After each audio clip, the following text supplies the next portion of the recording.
भगवान राम की मान्यता पूरे देश में रही है, पूरे विश्व में रही है। और भगवान राम को मर्यादा पुरुषोत्तम कहा गया है कि उन्होंने सारी मर्यादाओं का पालन किया। ऐसा एक प्रसंग आता है कि रावण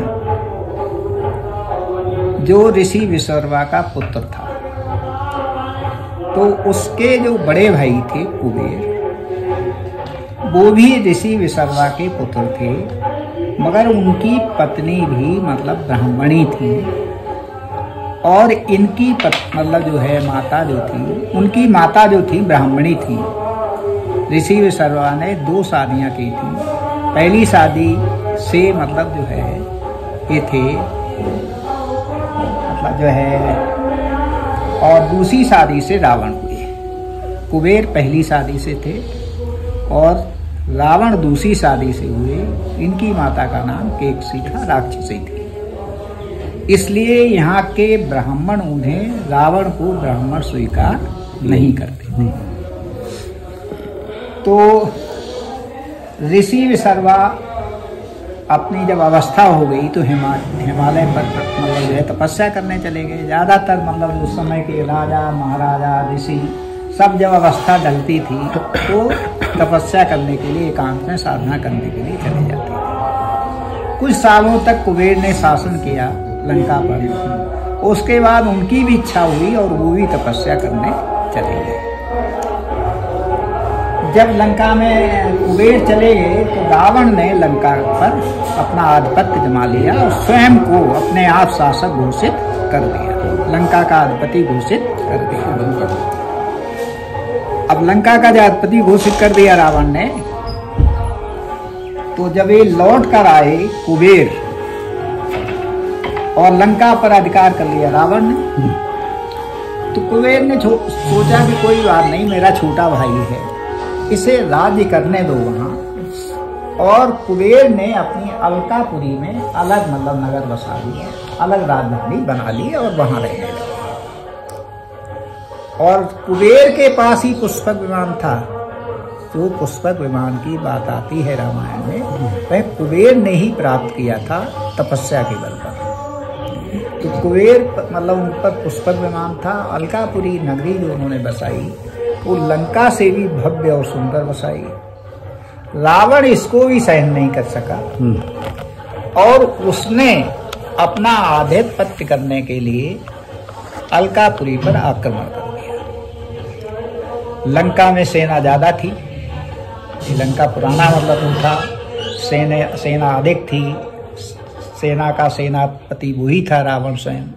अलकापुरी में थोड़ी सी सेना थी, उस समय नई राजधानी बनाई थी। कई दिनों तक युद्ध हुआ और युद्ध के बाद मतलब जो है पराजित हो गए कुबेर। कुबेर को बंदी बना लिया गया, पुष्पक विमान उससे छीन लिया और बंदी बनाकर उसे लंका लाने लगे रावण। तो लंका लाते समय रावण का जो पुष्पक विमान था वह जब कैलाश पर्वत से होकर गुजरा तो उसकी गति अपने आप कम हो गई। रावण को हैरानी हुई कि इसकी गति कम कैसे हुई। जैसे जैसे और निकट आता गया गति उसकी बहुत और कम होती गई। वहां नंदी महाराज बैठे हुए थे, शंकर जी के वाहन नंदी महाराज बैठे हुए थे। पुष्पक विमान उनके पास पहुंच गया।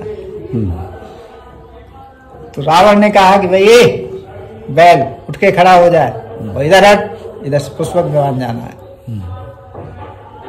तो नंदी महाराज मन मन में मुस्कुराए, होगा भैया जहां से ले जाना है विमान तुम्हें ले जाओ, मैं बैठा हूं, बैठा रहने दो, तुम्हारा तो विमान है, ऊपर से उड़ा ले जाओ।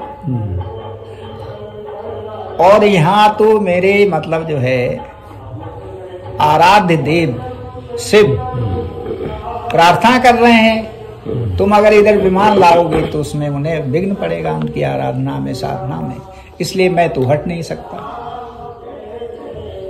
तो रावण को बहुत गुस्सा आया, बोले मैं मतलब कैलाश पर्वत को ही उखाड़ डालूंगा। भाई कौन शिव है, क्या शिव है, कहाँ का शिव है, मैं किसी शिव वगैरह को नहीं जानता, मैं कैलाश पर्वत को ही उखाड़ दूंगा। और उसने वास्तव में कैलाश पर्वत को अपनी दोनों भुजाओं पर उठा दिया, इतना बलशाली था। अब शंकर जी ने देखा कि भाई इसका तो अभिमान बहुत बढ़ जाएगा, तो उन्होंने अपने जो दाएं हाथ का अंगूठे से कैलाश पर्वत को थोड़ा सा दबा दिया, थोड़ा सा दबा दिया। ऐसा नहीं कोई बहुत बड़ा दबाव डाला हो, खाली अंगूठे से थोड़ा दबा दिया। अब उस अंगूठे के प्रभाव से इतना मतलब दबाव आ गया उस कैलाश पर्वत में कि रावण की दोनों भुजाएं जिन पर वो पकड़े हुआ था जलने लगी, बिल्कुल ऐसा लगा कि आग से जल जाएंगी, जल जाएंगी। तो इसने समझा कि भाई शिव कोई शक्ति है, शिव कोई शक्ति है। तो मतलब भयभीत होकर, बिल्कुल मतलब आत्मनाद होकर भगवान शिव की उपासना मतलब करने लगा कि मतलब जो है वयम रक्षामि और मतलब जो अहम रक्षामि और त्राहि माम मेरी रक्षा करो, मेरी रक्षा करो, भगवान शिव की आराधना करने लगा। और शिव स्तोत्र जिसका रचयिता रावण ही है माना जाता है, उसने उसी समय उसी स्थिति में शिव स्तोत्र के 6 श्लोक बोल दिए। शिव स्तोत्र की रचना करके 6 श्लोक बोल दिए उसी समय। तब शिव जी प्रसन्न हुए और उन्होंने अपना अंगूठा उससे हटाया और कहा कि मैं शिव हूँ और तुम रावण हो, तुम अपने को पहचानो, मेरी शक्ति को पहचानो। उसके बाद फिर रावण ने 18 वर्ष तक कठोर साधना की, लगातार 18 वर्ष मतलब जो है ऐसी बैठकर समाधि धारण कर कठोर साधना की लगातार 18। तब उसे सारी ये शक्तियां प्राप्त हुई जो अजेय थी, उसकी सारी शक्तियां अजेय थी। तो हमारे देवताओं ने ये नहीं देखा दान करते समय, वर देते समय कि हम किसको वर दे रहे हैं, उपयुक्त है व्यक्ति या नहीं उपयुक्त है। अगर उसने सच्चे मन से साधना की तो चाहे दुश्मन हुआ, मित्र हुआ, चाहे शत्रु हुआ, सबको अपने उदार मन से सबको वरदान दे। ये हमारी सनातन संस्कृति की विशेषता है, अन्य किसी सनातन संस्कृति की ये विशेषता नहीं है। जो भी अस्त्र शस्त्र होते आदि बहुत संभाल के रखता है, अपने जो अजेय ताकतें होती है वह संभाल के रखता है, दूसरे को देता नहीं है। मगर ये हमारी सनातन संस्कृति की विशेषता है और खासकर शिव जी की। उसको आशुतोष अवधरदानी कहे जाते हैं। उन्हें कोई मतलब नहीं कि मतलब जो है किसको हम दे रहे हैं, जिसने साधना की उसे उन्होंने अमोघ शक्तियां दे दी। तो ये हमारे सनातन की विशेषता है और सनातन न कभी समाप्त हुआ था, न कभी समाप्त होगा।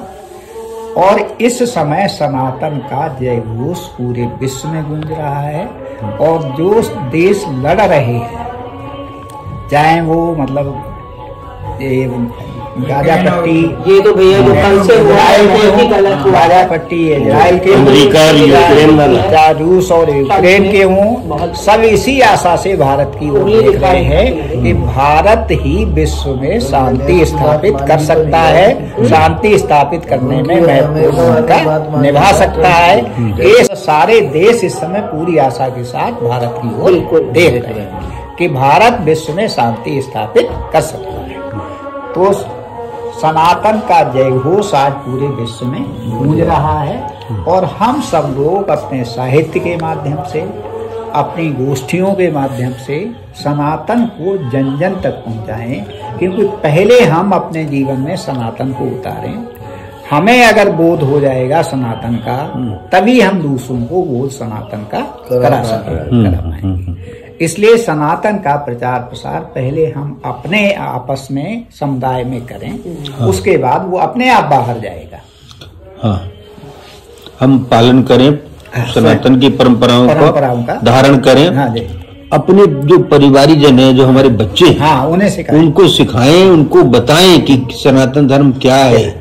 ये राम है तो कौन है, कृष्ण है तो कौन है, हम शिवलिंग की पूजा क्यों करते हैं, हम शक्ति की पूजा क्यों करते हैं, ये सारी चीजें। क्योंकि जो विधर्मी हैं वो गलत इंटरप्रेट करते हैं और बरगलाते हैं। केरला स्टोरी में यही सब तो दिखाया गया कि वो कहते थे कि भाई आपके कैसे भगवान है, बंदरों का सहारा लिया। हम पेरेंट्स की होती है, ये हमारी जो अपने बच्चों को बताने में शर्मिंदगी महसूस करते हैं।